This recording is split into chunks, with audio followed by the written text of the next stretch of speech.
అయ్యో! పగోనికి కూడా గిసొంటి గోస రాకూడదు పొర్రి.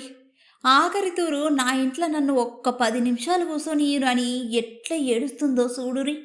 కాంగ్రెస్ సర్కార్ హైడ్రా పేరుతోని చానా ఇండ్లను కూల్చిన సంగతి ఎరకనేగా. ఆగో అట్లనే ఇప్పుడు ఖమ్మంలో ఆమె ఇల్లును అధికారులు కూలగొడుతుంటే నా ఇల్లు కూల్చకుర్రి అని మస్తు ఏడుస్తోంది. ఆ వీడియో చూసిన చాలా మంది మస్తుగా బాధపడుతున్నారు.